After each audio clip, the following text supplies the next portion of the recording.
Saudi আরবে অবৈধ প্রবাসীদের বিরুদ্ধে চলমান কঠোর অভিযানের অংশ হিসেবে মাত্র এক সপ্তাহে ১২,৩৬৫ জন প্রবাসীকে নিজ দেশে ফেরত পাঠানো হয়েছে।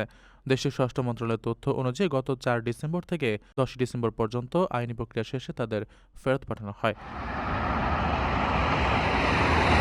এ সময় আবাসন, শ্রম, সীমান্ত সুরক্ষা আইন লঙ্ঘনের দায়ে সৌদি আরবের বিভিন্ন প্রান্ত থেকে প্রায় ২০,০০০ জনকে গ্রেফতার করেছে আইনশৃঙ্খলা রক্ষাকারী বাহিনী। গ্রেফতারকৃতদের মধ্যে আবাসন আইন লঙ্ঘনকারী ১২,৫০৬ জন, সীমান্ত সুরক্ষা আইনে ৪,১৫৪ জন এবং শ্রম আইন লঙ্ঘনের দায়ে ২,৯১৬ জন রয়েছেন। বর্তমানে ৩০,৪০৭ জন প্রবাসীর বিরুদ্ধে আইনি প্রক্রিয়া চলমান রয়েছে। এর মধ্যে ২১,৮০৩ জনকে ভ্রমণের নথিপত্র বা ট্রাভেল পারমিট সংগ্রহের জন্য নিজ নিজ কূটনৈতিক মিশনে পাঠানো হয়েছে এবং ৫,২০২ জনকে দ্রুত ভ্রমণের ব্যবস্থা চূড়ান্ত করার নির্দেশ দেওয়া হয়েছে। এছাড়া অবৈধভাবে সৌদিতে প্রবেশ ও দেশ ত্যাগের চেষ্টার সময় আরও প্রায় ১,৫০০ ব্যক্তিকে আটক করা হয়েছে।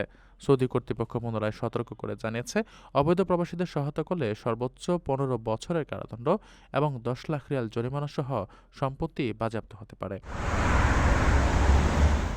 প্রবাসীদের জন্য নির্মাণ হচ্ছে দেশের প্রথম স্মার্ট সিটি, যেখানে থাকছে স্কুল, মসজিদ, হাসপাতাল, সুইমিং পুল, হেলিপ্যাড, জিম, পাঠাগার, সুপারমার্কেট, শিশু পার্ক সহ সকল নাগরিক সুবিধা।